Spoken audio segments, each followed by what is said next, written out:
nós temos falado sobre o Pai Nosso. E você vai se lembrar que estamos em Lucas, capítulo 11, mas pegamos o Pai Nosso de Mateus, que é um pouco mais robusto para estudarmos. Sempre falo aqui isso, para as pessoas saberem o que nós estamos falando. Nós estamos analisando a viagem de Jesus da Galileia para Jerusalém. No meio dessa viagem, ou no começo, aliás, porque nós estamos no capítulo 11, a viagem começa no capítulo 9, nós temos esse momento onde Jesus pronuncia o Pai Nosso, ensina o Pai Nosso aos seus discípulos, mas o registro de Lucas é um pouco mais enxuto do que o de Mateus. Então, me senti na liberdade de pegar o texto de Mateus para a gente conversar sobre o Pai Nosso, dando assim uma amplitude maior à nossa conversa, já que a gente não tem pressa, né, gente? A gente não tem pressa de chegar a lugar nenhum. Evangelho não é um lugar onde eu vou, é um caminho para se seguir a vida toda. Bom, a gente está no versículo 10 de Mateus capítulo 6, que diz uma frase conhecidíssima: venha o teu reino, faça-se a tua vontade, assim na terra como no céu. Jesus invoca, deseja o reino de Deus na terra.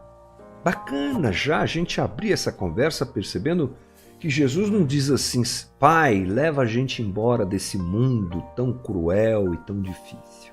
Não é interessante isso? O crente gosta de sair daqui, ele tem um desejo de sair daqui. Às vezes alguns absurdos praticados por nossos irmãos, a quem eu respeito e amo, mas preciso dizer que são tantos absurdos assim, me dão essa ideia de que a pessoa quer ir embora, ela quer entrar em transe, ela quer ser arrebatada, ela quer viver num mundo espiritual, porque esse mundo está condenado. Sim, esse mundo está condenado mesmo, mas é aqui que a gente vive a missão de Deus. E essa frase de Jesus deixa muito claro que o desejo que nós devemos ter, que deve ser o mesmo de Jesus, é: venha o teu reino, implanta o teu reino aqui, não me leve embora. Já começa por aí. Mas é claro que, como eu disse, a conversa tem que ser sobre reino de Deus. Venha o teu reino, Pai, traz o teu reino, faça a tua vontade, na terra como no céu. E talvez a gente gaste mais de um dia, talvez eu tenha que abordar essa conversa sobre reino hoje e amanhã, mas tudo bem. Vamos começar com algumas definições. O que é esse reino? O que Jesus quer dizer sobre reino de Deus ou reino dos céus? Você vai encontrar essas duas formas de se referir ao reino celestial, reino de Deus ou reino dos céus. João Batista, por exemplo, fala reino dos céus. Jesus fala reino de Deus. É claro que Jesus e João Batista estão pregando sobre o mesmo reino, né? Então a gente precisa sair dessa definição de que reino de Deus e reino dos céus é a mesma coisa. Palavras distintas para se referirem à mesma coisa.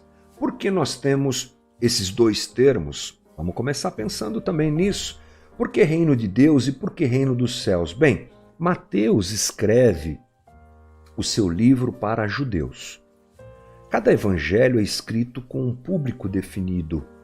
Por isso que coisas distintas, apesar de você ter nós termos três evangelhos, que são chamados de sinóticos, porque são parecidos, eles são diferentes.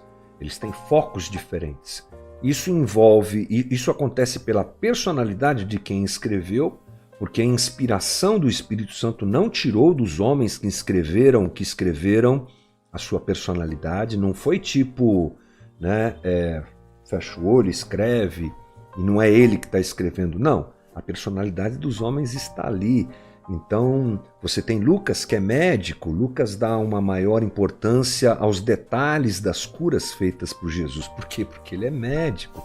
Você tem Marcos, que escreve de um jeito mais sintético, porque Marcos foi provavelmente, quase que certo, o primeiro evangelho, o proto-evangelho. Dele, Mateus e Lucas escrevem, né? Mas são livros distintos. E o foco de Mateus são os judeus. E os judeus davam muita importância, muita santidade, se é que você me entende, a alguns termos. Então, quando ele fala reino dos céus, ele fala isso como uma ferramenta para não ofender aos judeus e para atrair a atenção dos judeus. Por isso essa distinção, não é? Alguns falam reino dos céus, outros falam reino de Deus, a mesma coisa. Essa expressão e esse conceito de um reino divino não é exclusividade do Novo não, viu gente? Isso aí está também presente no Velho Testamento. Um dos textos mais legais para a gente perceber isso é Daniel. Daniel 2,44 diz assim: Na época desses reis, o Deus dos céus estabelecerá um reino que jamais será destruído e que nunca será dominado por nenhum outro povo. Destruirá todos esses reinos e os exterminará, mas esse reino durará para sempre. Ele está se referindo ao reino de Deus. Então, no Velho Testamento, você já há uma sinalização a respeito da existência desse reino e a vinda do Messias que o implantaria. Então, não é uma ideia somente do novo. Aliás, é muito bonito você perceber essa sequência, né? Essa plena ideia do reinado de Deus durante todo o texto bíblico é muito legal. Mas vamos falar um pouquinho mais de Jesus e o reino de Deus. No Novo Testamento, a palavra usada para isso é basileia, a palavra grega basileia, que aparece cerca de 80 vezes. No Novo Testamento a coisa é mais reforçada, é claro. E a maior ênfase a respeito do reino de Deus é dada, adivinha por quem? Por Jesus. Jesus é quem fala bastante sobre o reino de Deus. Por quê? Porque ele veio instaurar o reino de Deus. Ele veio inaugurar o reino de Deus entre os homens. Mateus 4,23 diz: Percorria Jesus toda a Galileia, ensinando nas sinagogas, pregando o evangelho do reino, curando toda a sorte de doenças e enfermidades entre o povo. Pregando o evangelho do reino. Ele vem pregar e implantar o próprio reino de Deus. Ele anunciava o reino que já havia de fato surgido no espaço e no tempo através da própria pessoa de Jesus. É lindo demais também nós pensarmos na vinda de Cristo como aquele que inaugura o reino. Agora o reino está entre nós. Por quê? Porque o rei chegou. Um rei traz consigo o seu reino. Um rei traz consigo o seu reino. Jesus vem, sai da eternidade, coisa que a gente não entende, né? A eternidade, ela é isenta de espaço e de tempo. É lá que Deus está. E aqui também. É tudo muito louco, né, nesse aspecto. Mas Jesus sai da eternidade e entra no nosso tempo, entra no nosso espaço e implanta o seu reino. É isso que nós já celebramos e comemoramos, né? A sua missão era contar as boas novas do reino, mostrar como era esse reino, demonstrar as obras desse reino, dizer como nós temos acesso a esse reino, morrer na cruz e ressuscitar para derrotar o reino do mal e inaugurar o reino de Deus. Jesus é que inaugura tudo isso. Jesus é que apresenta o reino, é seu reino, é o reino dele, é o reino do Messias, ele vem implantar esse reino. Portanto, ele esclarece aos homens como esse reino funciona, quais são os valores deste reino, quais são as prioridades desse reino, como é que eu tenho acesso a esse reino, não é? Jesus vem fazer isso. Depois de ressuscitar, Jesus apareceu aos seus seguidores e conversou muito com eles. Vários e vários dias, 40 dias, Jesus ficou conversando com os seus discípulos. Adivinha qual foi o assunto principal? Reino de Deus. O reino de Deus estava entre eles e Jesus gastou bastante tempo falando sobre isso. Nós pensamos muito em igreja, né? Crente tem uma ligação emocional com a igreja, uma ligação de uma identificação. Eu sou assim, eu sou neto de pastor, eu sempre nasci na igreja praticamente, sempre. A minha história é a história de igreja, igreja local, comunidade, sempre foi muito forte. E a palavra igreja no Novo Testamento, eclesia, ela só é usada por Jesus 2 vezes. Em Mateus 16, 18 e em Mateus 18, 17. Não é interessante? Jesus prioriza o reino. E se a gente precisa fazer uma adequação na nossa cabeça, é essa. A gente pensa muito na igreja. Não que a gente não tenha que pensar. Não que a gente não tenha que pensar. Mas a gente despreza um pouco, penso eu, o valor do reino, que é muito maior do que o valor da igreja local. A igreja local está inserida no reino. Quando eu começo a pensar sobre reino, a nossa visão é ampliada. A gente começa a enxergar que fulano, amigo lá, pastor tal, está trabalhando pelo reino, pelo mesmo reino que eu trabalho, não é? Ainda que haja alguma diferença entre a doutrina dele, a dogmática que ele segue, se o centro for igual, Jesus Cristo é Senhor e é o Rei a quem devemos prestar nossa vida e colocar nossa vida diante dele, se reconhece que Jesus é Senhor e Salvador, é do reino. Ampliar a nossa visão a respeito de reino de Deus é muito legal, muito importante. Precisamos pensar mais em reino de Deus do que em igreja. Talvez por isso que nós tenhamos rixas em igrejas. Estou lendo aqui algumas coisas que eu anotei. Defendemos muito a igreja e pouco o reino. Trabalhamos muito pela igreja e pouco pelo reino. Eu vivi um momento longo na minha vida em que isso me foi propositalmente confundido. Eu achava que lutar pela instituição onde eu estava era lutar pelo reino. Pastores, líderes, levianamente fazem isso. Você está fazendo a obra de Deus. Às vezes a pessoa não está fazendo a obra de Deus, ela está cuidando da instituição. Precisa ser cuidada também. Mas a gente tem que ter cuidado com isso para que essa manipulação, em usar os termos que distinguem situações e estruturas dentro do Evangelho, não seja usado para manipular o nosso coração, para a gente não manipular o coração dos outros. Mas então, se reino não é igreja, igreja local, o que é reino? O que é reino de Deus? Eu vou ler uma definição aqui para você, aliás, 2. Em sentido bem amplo, poderíamos definir esse reino como composto por aqueles que reconhecem, adoram, amam e obedecem a Deus como o único Deus vivo e verdadeiro.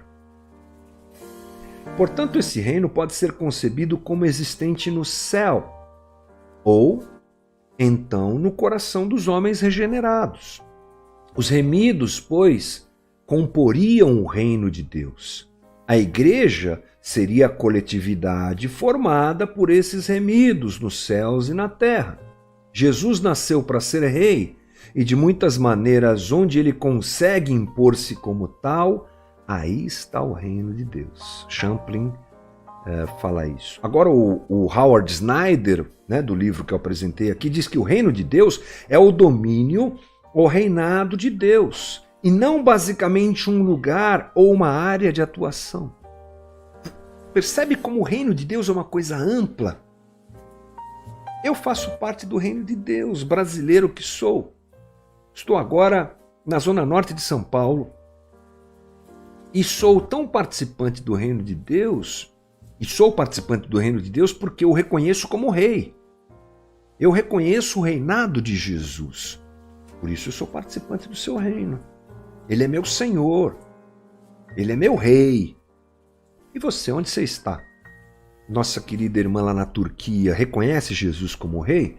É parte do mesmo rei. Meus amigos aí do Nordeste reconhecem Jesus como rei? Vocês são partes do mesmo reino que eu. Todo aquele que reconhece, que se curva a Jesus como rei que ele é, está inserido nesse reino.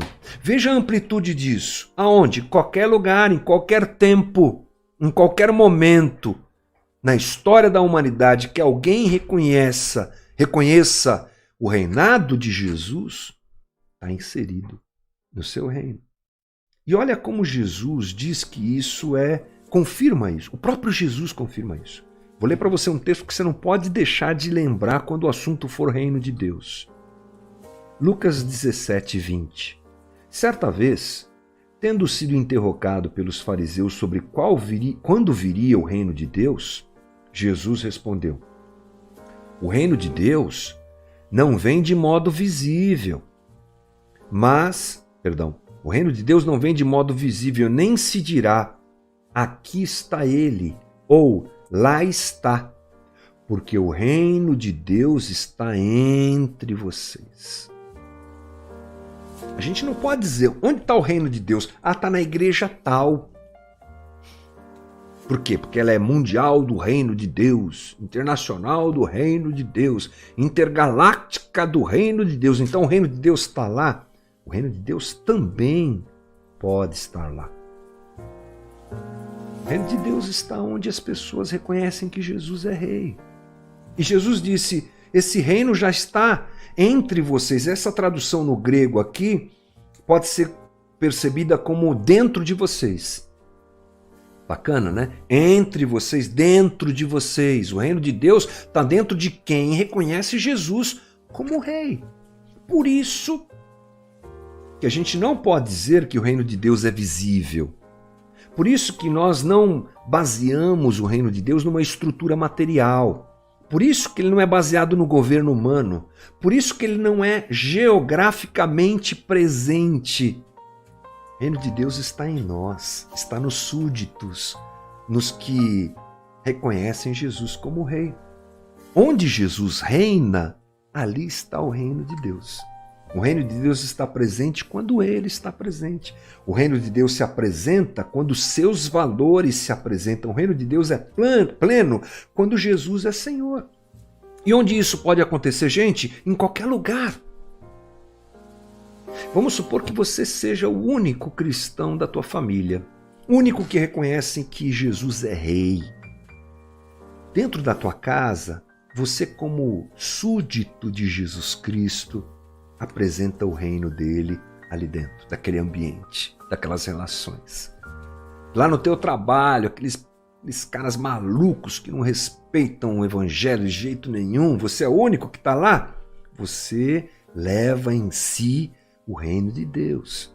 E quando você age como súdito do rei, você está divulgando e apresentando os valores do reino. É uma questão interior, não é uma questão geográfica, não é uma questão denominacional, não é uma questão religiosa, é uma questão de coração, de espírito, de ter Jesus como meu rei. Fecho a nossa conversa de hoje dizendo o seguinte: o grande problema do cristão presente na igreja é chamado de dualismo. Dualismo é a ideia, já falei algumas vezes aqui, mas é importante lembrar porque ela tem a ver com esse papo aqui, a ideia de que o reino, a ideia de que esse mundo é mal e tudo que está aqui é mal e que só o que é espiritual que é bom. Isso é herança grega. Platão é que trouxe essa ideia e a igreja adotou isso e adota isso descaradamente, sem perceber. Porque a gente vem dessa tradição, vai aprendendo assim. Pense comigo, quantas vezes a gente não chamou a igreja de a casa de Deus? A casa de Deus, esse santuário onde Deus está. Como se Deus não estivesse fora da igreja, ele só está dentro da igreja, né? Ou seja, nós sacralizamos e santificamos algumas coisas e demonizamos outras. E isso é a falta de percepção de que o reino de Deus está em nós e não em estruturas, não em lugares. Igrejas, casas, igrejas que eu digo estruturas, templos, podem não ser a casa de Deus se ali dentro não estiver quem considera Jesus como rei. Estrutura maravilhosa, gigante, o reino de Deus está aqui. Não, às vezes não está. Às vezes não está. Porque se lá dentro não tiver quem reconheça que Jesus é rei e tenha o seu rei o dinheiro, e tenha como seu rei a fama, o ego, e tenha como seu rei o poder humano, então Jesus não está lá. Apesar da placa, apesar do discurso. E pelo contrário, E pelo contrário, pode acontecer também.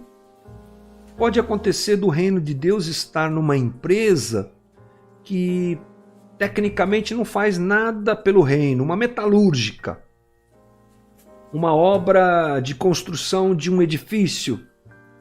O reino de Deus está lá. Se lá tiver gente que reconhece Jesus como o rei, o reino está lá. Num hospital, num cemitério, em qualquer que seja a estrutura, o reino pode estar presente, porque o reino não é estrutura, o reino são pessoas. O reino é formado e está presente por pessoas. Por isso que a gente precisa perceber melhor essas coisas e lidar com a vida aqui na Terra, compreendendo melhor tudo isso. Jesus é o nosso Rei, Jesus é o nosso Senhor e o reino dele está dentro de nós. Sejamos aqueles que divulgam o reino, né? Que implantam o reino, que trabalham pelo reino. Que Deus nos abençoe. Amanhã a gente continua, tá bom? Porque ele diz, venha a nós o teu reino, seja feita a tua vontade, na terra como no céu. Há um lugar onde a vontade de Deus é plena, um espaço, um ambiente. A gente não entende muito bem isso, a gente chama isso de céu. Jesus quer que aqui Deus tenha que o reino de Deus aqui seja como é lá, pleno da vontade de Deus. Quem faz isso? Quem traz isso à terra? O Espírito Santo através da igreja, através de mim e de você. Mas isso é papo para amanhã. Amanhã a gente volta com essa conversa toda. E Deus nos abençoe.